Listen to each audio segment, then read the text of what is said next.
آدم علیہ السلام کے بعد 1000 سال تک توحید پر قائم رہنے کے بعد ان لوگوں میں بت پرستی اس طرح شروع ہوئی کہ ان برے لوگوں میں بعض نیک لوگ بھی تھے۔ یہ برے لوگ ان نیک لوگوں سے بہت محبت کرتے تھے اور ان سے تقرب حاصل کرتے تھے، ان کی شان میں بہت مبالغہ کرتے تھے، جیسا کہ آج کل بعض لوگ علماء اور صالحین کی مدح سرائی میں زمین و آسمان کے قلابے ملاتے ہیں۔ یہی چیز بعد میں شرک کا ذریعہ بنی۔ امام بخاری رحمت اللہ علیہ نے سورہ نوح آیت 23 میں اللہ کے فرمان اور انہوں نے کہا کہ ہرگز اپنے معبودوں کو نہ چھوڑنا اور نہ ود اور سوا اور یغوث اور یعوق اور نصر کو چھوڑنا کی تفسیر کرتے ہوئے ابن عباس رضی اللہ عنہما سے روایت کی ہے۔ وہ فرماتے ہیں کہ یہ نوح علیہ السلام کی قوم کے بعض نیک آدمیوں کے نام ہیں۔ جب وہ فوت ہو گئے تو شیطان نے ان کی قوم کے دل میں یہ بات ڈال دی کہ جہاں وہ حضرات بیٹھا کرتے تھے وہاں ان کے بت بنا کر رکھ دو اور ان کو وہی نام دو جو ان بزرگوں کے تھے۔ انہوں نے ایسا ہی کیا اور پتھر کے بت بنا کر ان کے نام ان بزرگوں والے رکھ دیے۔ اس وقت تو بتوں کی پوجا نہ ہوئی، لیکن جب یہ لوگ فوت ہو گئے اور علم مٹ گیا تب ان کی پوجا ہونے لگی۔ ابن عباس رضی اللہ عنہما فرماتے ہیں نوح علیہ السلام کی قوم کے یہی بت بعد میں عرب میں پوجے گئے اور اللہ تعالی کے فرمان کا یہی مطلب ہے، یعنی ان نیک بزرگوں کے بت بنا لیے گئے اور آہستہ آہستہ ان کی پوجا شروع کر دی گئی، اور سب لوگوں نے ایک اللہ کی عبادت سے انکار کر دیا۔ نوح علیہ السلام اکیلے اس دنیا میں موحد اور توحید پرست باقی رہ گئے۔ نوح علیہ السلام کا نسب کچھ یوں ہے: نوح بن لامک بن متو شلح بن ادریس۔ اس طرح ادریس علیہ السلام ان کے پردادا ہوئے۔ اس وقت لوگوں کی عمریں بہت طویل ہوتی تھیں، اس لیے ہم کہہ سکتے ہیں کہ ادریس علیہ السلام کئی 100 سال زندہ رہے اور نوح علیہ السلام 1000 سال سے بھی زیادہ عرصہ زندہ رہے۔ عمریں لمبی ہونے کی وجہ سے ادریس علیہ السلام اور نوح علیہ السلام کے درمیان کافی مدت بنتی ہے، اور اسی مدت کے دوران کفر و شرک نے زور پکڑا اور بتوں کی عبادت شروع ہو گئی۔ تب اللہ تعالیٰ نے نوح علیہ السلام کو زمین میں مبعوث فرمایا۔ ابن عباس رضی اللہ عنہما سے روایت ہے کہ نبی صلی اللہ علیہ وسلم نے فرمایا آدم علیہ السلام اور نوح علیہ السلام کے درمیان 10 قرن تھے۔ ایک قرن 100 سال کا ہوتا ہے۔ آدم علیہ السلام کے 1000 سال بعد تک لوگ توحید پر قائم رہے، پھر آہستہ آہستہ شیطان نے انہیں شرک کے راستے پر ڈال دیا، شرک عام ہو گیا، ایک اللہ کی عبادت بالکل ختم ہو کر رہ گئی۔ تب اللہ نے نوح علیہ السلام کو مبعوث فرمایا، انہوں نے اللہ کی طرف دعوت دی، انہوں نے بہت مشقت اٹھائی، جیسا کہ سورہ نوح میں اللہ فرماتے ہیں اللہ تعالیٰ بخشش اور رحم کرنے والے کے نام سے شروع کرتا ہوں۔ یقیناً ہم نے نوح کو ان کی قوم کی طرف بھیجا کہ اپنی قوم کو ڈراؤ اور خبردار کر دو، اس سے پہلے کہ ان کے پاس دردناک عذاب آ جائے۔ نوح نے کہا اے میری قوم، میں تمہیں صاف صاف ڈرانے والا ہوں کہ تم اللہ کی عبادت کرو اور اس سے ڈرا کرو اور میرا کہنا مانو، تو وہ تمہارے گناہ بخش دے گا اور تمہیں ایک وقت مقررہ تک چھوڑ دے گا۔ یقیناً اللہ کا وعدہ جب آ جاتا ہے تو موقوف نہیں ہوتا، کاش تمہیں سمجھ ہوتی۔ نوح علیہ السلام تبلیغ کے سلسلے میں سخت محنت کرتے، دن رات لوگوں کے گھروں اور ان کے اجتماعات میں جا جا کر انہیں دعوت دیتے۔ آپ انہیں اعلانیہ اور پوشیدہ طور پر دعوت دیتے، یہاں تک کہ دعوت دیتے دیتے انہیں 950 سال گزر گئے، لیکن سوائے چند لوگوں کے کوئی ایمان نہ لایا۔ تب انہوں نے اللہ سے دعا کی اے میرے اللہ، میں نے اپنی قوم کو دن رات تیری طرف بلایا، لیکن میرے بلانے سے یہ اور زیادہ بھاگنے لگے۔ انہوں نے اپنے کانوں میں انگلیاں ٹھونس لیں، اپنے اوپر کپڑے اوڑھ لیے اور کہنے لگے ہم تیری شکل دیکھنا نہیں چاہتے۔ میرے اللہ، یہ لوگ تیری باتیں سننا پسند نہیں کرتے۔ میں نے پھر بھی ان سے کہا اپنے مالک سے بخشش طلب کرو، وہ بڑا بخشنے والا ہے۔ اس وقت نوح علیہ السلام کی قوم میں ایک بادشاہ تھا، وہ بہت مغرور تھا۔ وہ قوم سے کہنے لگا نوح کی باتوں پر کان نہ دھرنا اور نہ اس سے بحث کرنا، یہ جو کرتا ہے اسے کرنے دو، تم اپنے بتوں کی پوجا پر ڈٹے رہو۔ چنانچہ لوگوں نے نوح علیہ السلام کی باتوں کی طرف سے کان بند کر لیے۔ اپنے بادشاہ کی بات پر عمل کرنے لگے۔ تب نوح علیہ السلام نے اللہ سے فریاد کی، اے پروردگار، یہ میرا کہنا نہیں مانتے، ان لوگوں کی سنتے ہیں جن کی اولاد اور مال نے انہیں فائدہ تو نہ دیا، الٹا نقصان پہنچایا، اور انہوں نے میرے ساتھ بڑا داؤ کیا، یعنی دوسروں کو میرے درپے کر دیا، خود بھی مجھے ستانے میں کوئی کسر نہ چھوڑی، اور آپس میں ایک دوسرے سے کہنے لگے اپنے دیوتاؤں کو نہ چھوڑنا، نہ ود اور نہ سوا اور نہ یغوث اور نہ یعوق اور نہ نصر کو چھوڑنا۔ ان لوگوں نے بہت سے لوگوں کو گمراہ کر ڈالا، اور پروردگار تو ایسا کر کہ یہ ظالم اور زیادہ گمراہ ہو۔ اس طرح نوح علیہ السلام نے 950 سال دن رات لوگوں کو اللہ کی طرف بلایا، لیکن اتنے طویل عرصہ میں صرف 80 کے قریب لوگ مسلمان ہوئے، اور ان ایمانداروں کی اکثریت فقراء، مساکین، ناتواں اور غلام قسم کے لوگوں پر مشتمل تھی، جن کی معاشرے میں کوئی حیثیت نہیں ہوتی۔ مشکل سے 10 ایماندار ایسے ہوں گے جو شرف و جاہ کے مالک ہوں گے۔ چنانچہ نوح علیہ السلام کے مغرور سرداروں نے جب اس صورتحال کو دیکھا تو اکٹھے ہو کر نوح علیہ السلام کے پاس آئے اور کہنے لگے، اے نوح، ہم چاہتے ہیں تیری باتیں سنیں اور لوگوں کو بھی تیری باتیں سننے کی ترغیب دیں اور سب تجھ پر ایمان لے آئیں، لیکن اس سے پہلے ہماری ایک شرط ہے، یہ کہ آپ کے حلقے میں جو یہ ذلیل اور حقیر لوگ آ گئے ہیں انہیں دھکے دے کر اپنے پاس سے نکال دے، اس لیے کہ ہم اپنی قوم کے سردار، چودھری اور مقام و مرتبے والے لوگ ہیں، اس لیے ہم ان فقیر لوگوں کے پاس نہیں بیٹھ سکتے، اگر آپ انہیں نکال دیتے ہیں تو ہم ایمان لے آئیں گے۔ اللہ تعالیٰ نے نوح علیہ السلام کی قوم کے ان سرداروں کی تردید سورہ ہود آیات 27 تا 31 میں کی ہے۔ اللہ تعالیٰ فرماتے ہیں، کافر سردار نوح سے کہنے لگے ہم تو یہی دیکھتے ہیں کہ تو ہماری طرح ایک آدمی ہے، اور یہ بھی دیکھتے ہیں کہ صرف ان لوگوں نے تیری پیروی کی ہے جو ہم میں رذیل ہیں، وہ بھی اوپر کی عقل سے، اور ہم تو تمہیں کسی بات میں اپنے سے زیادہ نہیں پاتے بلکہ تمہیں جھوٹا خیال کرتے ہیں۔ نوح نے کہا، اے سردارو، بتلاؤ تو صحیح، اگر میں اپنے رب کی طرف سے جو دلیل آئی ہے اس پر قائم ہوا اور اس نے اپنی مہربانی سے مجھے سرفراز کیا اور تم سے وہ چھپی رہی، تو کیا زبردستی میں اسے تمہارے سر منڈ دوں گا، حالانکہ تم اس سے بیزار ہو۔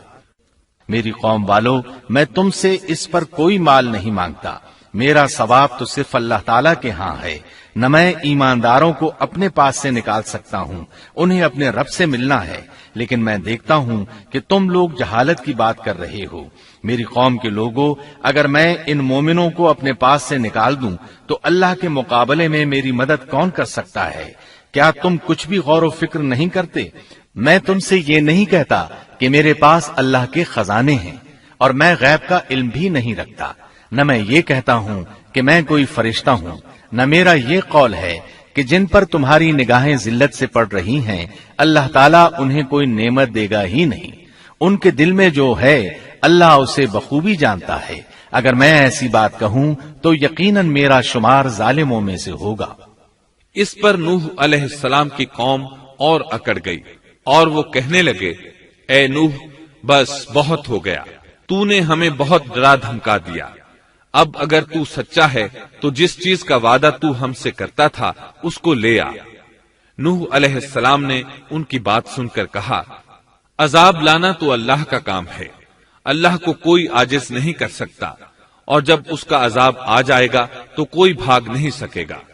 اس کے بعد نوح علیہ السلام کی قوم کا ان سے آمنا سامنا ہوا تو انہوں نے ان سے کہا، اے میری قوم، اگر تم پر یہ گراں گزرتا ہے کہ میں تم میں رہتا ہوں اور تمہیں اللہ کی باتیں سنا رہا ہوں، تم اس سے چڑھتے ہو اور مجھے نقصان پہنچانے کے درپے رہتے ہو، تو سنو، میں صاف کہتا ہوں، مجھے تمہارا کوئی خوف نہیں، تمہاری کوئی پرواہ نہیں، تم سے جو ہو سکے کر گزرو، میرا جو بگاڑ سکتے ہو بگاڑ لو، تم اپنے شریکوں اور جھوٹے معبودوں کو بھی بلا لو اور مل جل کر مشورے کر کے بات کھول کر پوری قوت کے ساتھ مجھ پر حملہ کرو، تمہیں قسم ہے تم میرا جو بگاڑ سکتے ہو بگاڑ لو، اس میں کوئی کسر اٹھا نہ رکھو، مجھے بالکل مہلت نہ دو، اچانک مجھے گھیر لو، میں بالکل بے خوف ہوں، اس لیے کہ تمہارے راستے کو میں باطل جانتا ہوں، میں حق پر ہوں، حق کا ساتھی اللہ ہوتا ہے، میرا بھروسہ اسی عظیم ذات پر ہے، مجھے اس کی قدرت کی بڑائی معلوم ہے۔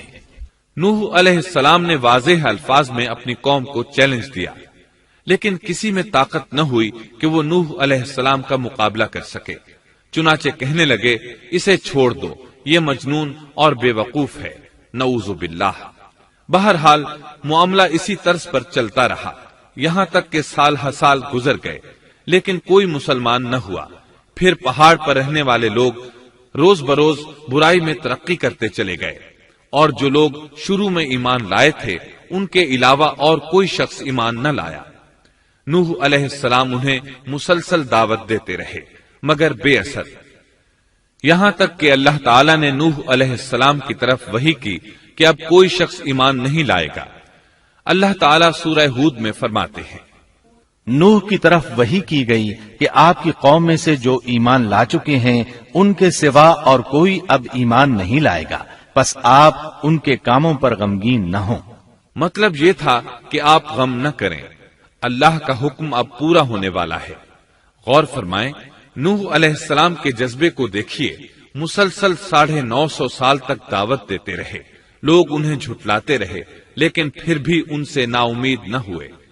اب جب کہ اللہ کی طرف سے وحی آ گئی کہ ان میں سے اور کوئی ایمان نہیں لائے گا اور کسی میں طاقت نہیں کہ انہیں ہدایت عطا فرمائے، تو نوح علیہ السلام نا امید ہو گئے اور انہوں نے اپنی قوم پر بد دعا کی۔ اس کا ذکر اللہ تعالیٰ نے سورہ نوح آیات 26 تا 28 میں کیا ہے۔ نوح نے کہا، اے میرے پروردگار، تو روئے زمین پر کسی کافر کو رہنے سہنے والا نہ چھوڑ، اگر تو انہیں چھوڑے گا تو یہ یقیناً تیرے اور بندوں کو بھی گمراہ کر دیں گے، اور ان کے ہاں جو اولاد ہوگی وہ بھی بدکار ناشکرے ہوں گے۔ اے میرے پروردگار، تو مجھے اور میرے ماں باپ کو اور جو بھی ایماندار ہو کر میرے گھر آئے اور تمام مومن مردوں اور عورتوں کو بخش دے، اور کافروں کو سوائے ہلاکت کے اور کچھ نہ دے۔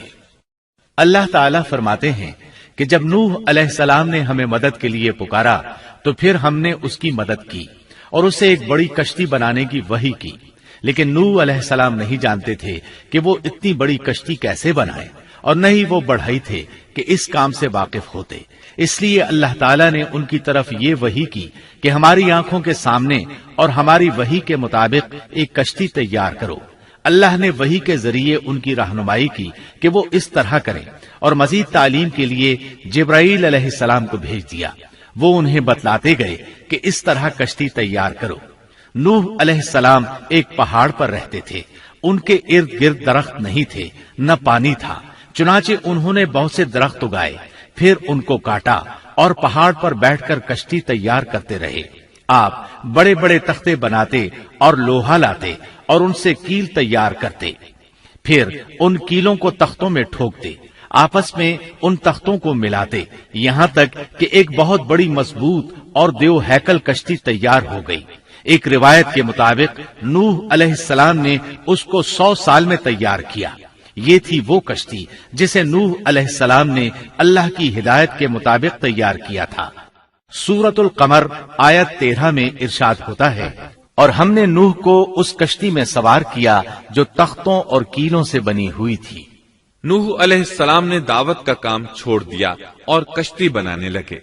وہ لوگ جب انہیں کشتی بناتے دیکھتے تو ان کا مذاق اڑاتے، کہتے، نوح پہلے تو نبی تھا، اب بڑھئی بن گیا۔ مزید کہتے، یہ کیسا مجنون ہے کہ پہاڑ پر کشتی بنا رہا ہے، تعجب ہے اس پر۔ اللہ نے ان کافروں کے مذاق کا ذکر سورہ ہود آیات 38 اور 39 میں کیا ہے۔ نوح کشتی بنانے لگے، اس کی قوم کی جو جماعت اس کے پاس سے گزرتی وہ اس کا مذاق اڑاتی۔ وہ کہتے، اگر تم ہمارا مذاق اڑاتے ہو تو ہم بھی تم پر ایک دن ہنسیں گے جیسے تم مسخرہ پن کر رہے ہو۔ تمہیں بہت جلد معلوم ہو جائے گا کہ کس پر عذاب آتا ہے، جو اسے رسوا کرے اور اس پر ہمیشہ کا عذاب اتر آئے۔ اس کشتی کا حلیہ ابن عباس رضی اللہ عنہما سے ایک روایت میں یوں آیا ہے۔ وہ بیان کرتے ہیں کہ نوح علیہ السلام نے پہاڑ پر ایک کشتی تیار کی اور اسے تارکول سے لت پت کیا۔ اسی وقت سے تارکول کا ظہور ہوا۔ اس کشتی کا طول 300 گز، اونچائی 30 گز اور عرض 50 گز تھا۔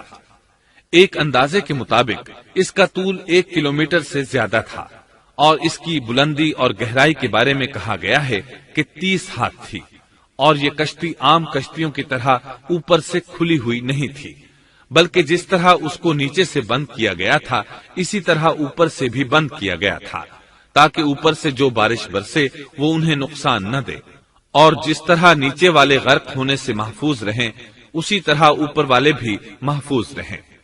گویا وہ ایک گیند کی مانند تھی۔ اس میں الگ الگ 3 درجے بنائے گئے تھے، ہر درجے میں ایک دروازہ تھا، اور یہ 3 دروازے اس طرح تھے کہ ہر دروازے کے اوپر ایک دروازہ تھا۔ یہ اس کشتی کا حلیہ تھا، جس کے راوی ابن عباس رضی اللہ عنہما ہے۔ یہ کشتی آج بھی موجود ہے۔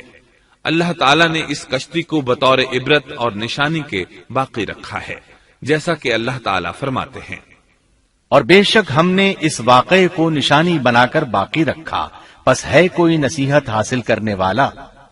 اس صدی میں علماء کے ایک گروہ نے اس کشتی کو ترکی کے ایک پہاڑ پر پا لیا ہے۔ اب وہ 2 ٹکڑوں میں تقسیم ہو چکی ہے۔ اس کا حلیہ وہی تھا جو بیان ہوا۔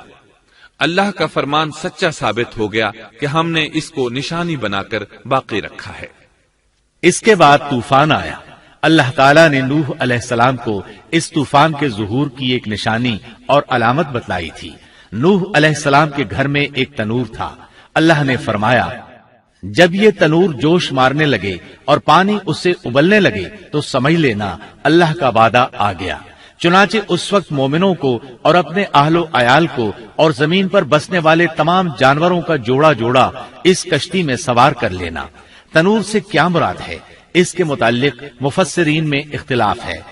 بعض کہتے ہیں کہ اس سے مراد ایک چشمہ ہے جو زمین سے نکلتا ہے، لیکن راجح روایات کے مطابق اس سے مراد معروف تنور ہے جس میں آگ جلا کر روٹیاں پکائی جاتی ہیں۔ یہ تنور نوح علیہ السلام کے گھر میں تھا، اور اسی کو اللہ نے طوفان کے آنے کی علامت بتایا اور فرمایا کہ جب یہ پھوٹ پڑے اس وقت ہر چیز کا جوڑا جوڑا کشتی پر سوار کر لینا۔ اللہ تعالیٰ سورہ ہود آیت 40 میں فرماتے ہیں، یہاں تک کہ جب ہمارا حکم آ پہنچا اور تنور ابلنے لگا، ہم نے کہا اس کشتی میں ہر قسم کے جوڑے دوہرے سوار کر لے، اور اپنے گھر کے لوگوں کو بھی سوائے ان کے جن پر پہلے سے بات پڑ چکی ہے، اور سب ایمان والوں کو بھی۔ اس کے ساتھ ایمان لانے والے بہت ہی کم تھے۔ کشتی میں سوار ہونے والوں کی تعداد 80 بتائی جاتی ہے۔ چنانچہ جب تنور جوش مارنے لگا تو نوح علیہ السلام کشتی میں سوار ہو گئے۔ کشتی ان کی بستی میں لوگوں سے دور پہاڑ پر تھی۔ اللہ کی قدرت کہ تمام قسم کے جانور بھی کشتی کے پاس آ گئے۔ نوح علیہ السلام نے انہیں بھی سوار کر لیا۔ اللہ تعالیٰ سورۃ القمر آیات 11 اور 12 میں فرماتے ہیں، پس ہم نے آسمان کے دروازوں کو زور کی بارش سے کھول دیا اور زمین کے چشموں کو جاری کر دیا، پس اس کام پر جو پانی مقرر کیا گیا تھا خوب جمع ہو گیا۔ آسمان سے نازل ہونے والا اور زمین سے نکلنے والا پانی کتنا تھا، اس کا اندازہ اللہ ہی کو ہے۔ بہرحال اس پانی نے زمین پر رہنے والے انسان، چوپائے، حیوانات، غرض ہر چیز کو غرق کر دیا۔ اس بارے میں اللہ فرماتے ہیں، نوح نے اپنی قوم سے تنگ آ کر ہمارے حضور دعا کی، ہم تو ہیں ہی بہترین طور پر دعاؤں کے قبول کرنے والے۔ فوراً ان کی دعا قبول کر لی اور اس تکلیف اور ایذا سے انہیں بچا لیا جو انہیں کفار سے روزمرہ پہنچ رہی تھی، اور ان کی اولاد کو ہم نے باقی رہنے والی بنا دیا، یعنی انہی کی اولاد سے پھر سے دنیا آباد ہوئی، کیونکہ صرف وہی لوگ بچے تھے جو کشتی پر سوار تھے، اور ہم نے ان کا ذکر خیر پچھلوں میں باقی رکھا۔ نوح علیہ السلام پر تمام جہانوں میں سلام ہو۔ ہم نیکی کرنے والوں کو اسی طرح بدلے دیتے ہیں، وہ ہمارے ایماندار بندوں میں سے تھا، پھر ہم نے باقی سب کو غرق کر دیا۔ اللہ مزید فرماتے ہیں، جب پانی میں طغیانی آ گئی تو اس وقت ہم نے تمہیں کشتی میں چڑھا لیا تاکہ اس کو تمہارے لیے نصیحت اور یادگار بنا دیں، تاکہ یاد رکھنے والے کان اس کو یاد رکھیں۔ یعنی پانی اتنا زیادہ ہو گیا کہ اس سے تمام شہر، بستیاں، انسان اور جانور غرق ہو گئے، یہاں تک کہ پانی بلند پہاڑوں سے بھی اونچا ہو گیا اور اتنے بلند پانی پر یہ کشتی نوح علیہ السلام اور ان کے ساتھیوں کو اپنے دامن میں سمیٹے اللہ کے حکم سے اور اس کی حفاظت میں پہاڑ کی طرح رواں دواں تھی، ورنہ اتنے طوفانی پانی میں کشتی کی حیثیت ہی کیا ہوتی ہے۔ نوح علیہ السلام کشتی میں سوار ہوئے اور انہوں نے اپنے ساتھیوں کو حکم دیا کہ وہ یہ دعا پڑھیں، اللہ ہی کے نام سے اس کشتی کا چلنا اور ٹھہرنا ہے، یقیناً میرا پالنے والا بڑی بخشش اور رحم والا ہے۔ یہی اللہ کا حکم آپ کو تھا کہ جب تم اور تمہارے ساتھی ٹھیک طرح بیٹھ جاؤ تو کہنا، سب تعریف اللہ ہی کے لیے ہے جس نے ہمیں ظالم لوگوں سے نجات عطا فرمائی، اور کہنا کہ اے میرے رب مجھے بابرکت اتارنا اور تو ہی بہتر اتارنے والا ہے۔ اللہ تعالیٰ نوح علیہ السلام کو نصیحت کر رہے ہیں کہ اللہ آپ کو اور آپ کے اہل کو نجات عطا فرمائیں گے۔ کشتی میں نوح علیہ السلام کے کافر بیٹے کے علاوہ تمام گھر والے سوار تھے۔ آپ کے کافر بیٹے کا نام کنعان تھا، وہ ایک طرف کھڑا تھا۔ نوح علیہ السلام نے اسے پکارا، میرے بیٹے اس کشتی میں آ جا اور کافروں کا ساتھی نہ بن، لیکن اس بدبخت نے کہا، میں ابھی کسی پہاڑ کی چوٹی پر پناہ لے لوں گا جو مجھے اس پانی سے بچائے گی۔ نوح علیہ السلام نے کہا، آج اللہ کے حکم سے کوئی بچانے والا نہیں مگر وہی جس پر اللہ رحم کرے۔ باپ اور بیٹے کے درمیان یہ گفتگو جاری تھی کہ ایک طوفانی موج نے اسے اپنی زد میں لے لیا اور اسے غرق کر دیا۔ نوح علیہ السلام سے اللہ نے وعدہ کر رکھا تھا کہ اللہ تعالیٰ اس کے اہل کو نجات عطا فرمائے گا۔ چنانچہ جب آپ کی آنکھوں کے سامنے آپ کا بیٹا غرق ہو گیا تو وہ پکار اٹھے، اے اللہ، میرا بیٹا میرے گھر والوں میں سے تھا اور تو نے مجھ سے وعدہ کیا تھا کہ میرے گھر والوں کو نجات عطا فرمائے گا، اور تو تمام حاکموں سے بہتر حاکم ہے، لہذا ناممکن ہے کہ تیرا وعدہ پورا نہ ہو۔ واضح ہو کہ نوح علیہ السلام کا اپنے بیٹے کے بارے میں بات کرنا بطور استفسار تھا، بطور بحث نہیں تھا۔ آپ وضاحت چاہتے تھے۔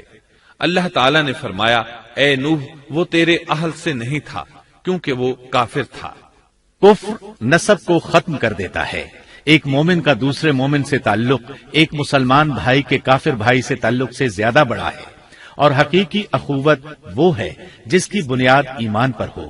کفر تو نسبی تعلق کو کاٹ دیتا ہے، اس لیے اللہ نے یہ نہیں فرمایا کہ وہ کافر ہے، بلکہ یہ فرمایا کہ وہ تیرے اہل سے نہیں ہے۔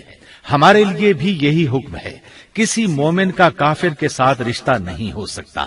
اس کے ساتھ اللہ نے نوح علیہ السلام کو نصیحت فرمائی کہ آپ ہرگز وہ چیز نہ مانگیں جس کا آپ کو مطلقاً علم ہی نہ ہو، اور ہم آپ کو نصیحت کرتے ہیں کہ جاہلوں میں اپنا شمار کرانے سے باز رہیں۔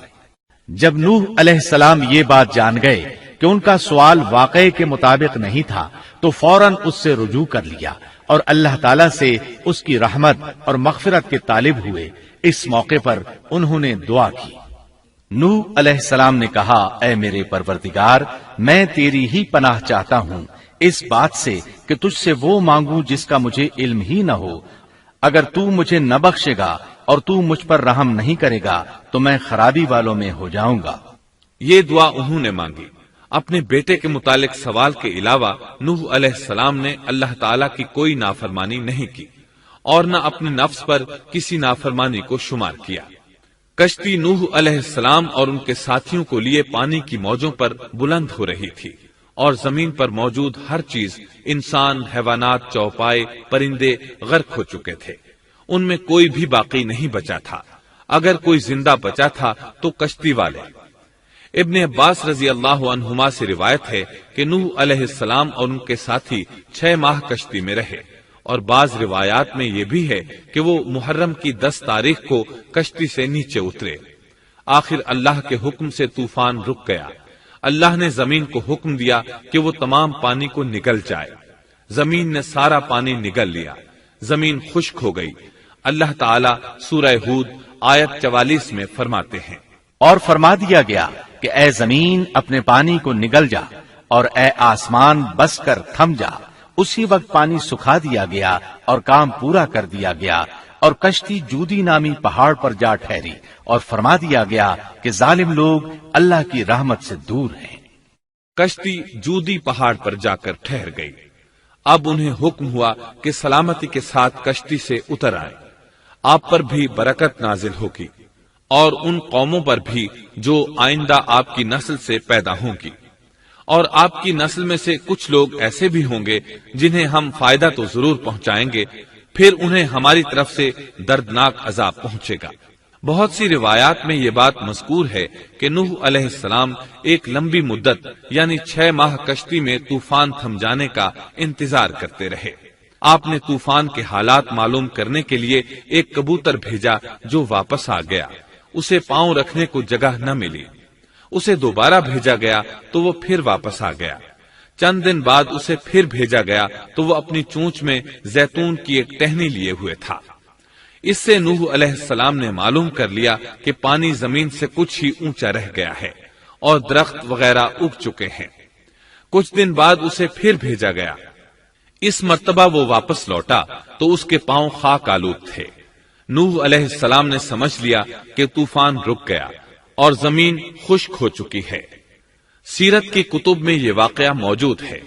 اسی کی بنیاد پر سیرت نگاروں کا کہنا ہے کہ کبوتر کا آنا سلامتی کی علامت تھا اور اس کی چونچ میں زیتون کی ٹہنی نوح علیہ السلام کی بادشاہت کی طرف اشارہ تھا۔ اس طرح نوح علیہ السلام زمین پر اتر آئے۔ اس وقت اولاد آدم میں سے کوئی انسان سوائے ان لوگوں کے زندہ نہیں بچا تھا۔ جزیرہ عرب، فلسطین اور ان کے ارد گرد کا علاقہ غرق ہونے سے محفوظ رہا۔ ان کے علاوہ تمام زمین غرق ہوئی تھی۔ سب کے سب طوفان کی نذر ہو گئے۔ صرف نوح علیہ السلام سے اولاد پیدا ہوئی اور زمین میں ان کی اولاد کے علاوہ اور کسی کی نسل باقی نہ رہی۔ اسی وجہ سے نوح علیہ السلام کو آدم ثانی اور ابو البشر ثانی کہا جاتا ہے، کیونکہ تمام کے تمام بشر انہی کی طرف منسوب ہیں۔ سورۃ الصافات آیات 75 تا 77 میں اسی طرف اشارہ ہے۔ اور ہمیں نوح نے پکارا تو دیکھ لو کہ ہم کیسے اچھے دعا قبول کرنے والے ہیں۔ ہم نے اسے اور اس کے فرمانبرداروں کو اس زبردست مصیبت سے بچا لیا۔ اس کی اولاد ہم نے باقی رہنے والی بنا دی۔ ایک دوسرے مقام پر اللہ تعالیٰ دیگر امم اور رسولوں کے متعلق کلام کرتے ہوئے فرماتے ہیں، اے ان لوگوں کی اولاد جنہیں ہم نے نوح کے ساتھ چڑھا لیا تھا، وہ ہمارا بڑا ہی شکر گزار بندہ تھا۔ نوح علیہ السلام کے 3 بیٹے تھے، سام، حام اور یافس۔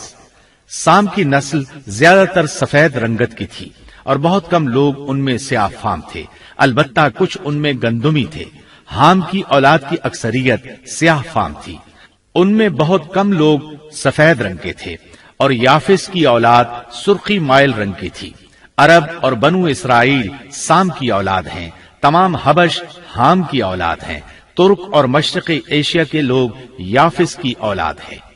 طوفان کے بعد نوح علیہ السلام اللہ کے بندوں میں 350 سال تک زندہ رہے، اور وہ اللہ کے قول عبدن شکورن کے مصداق تھے۔ پھر نوح علیہ السلام فوت ہو گئے۔ راجح ترین روایات کے مطابق آپ مکہ میں دفن ہوئے، ایک دوسری روایت کے مطابق آپ لبنان میں دفن ہوئے۔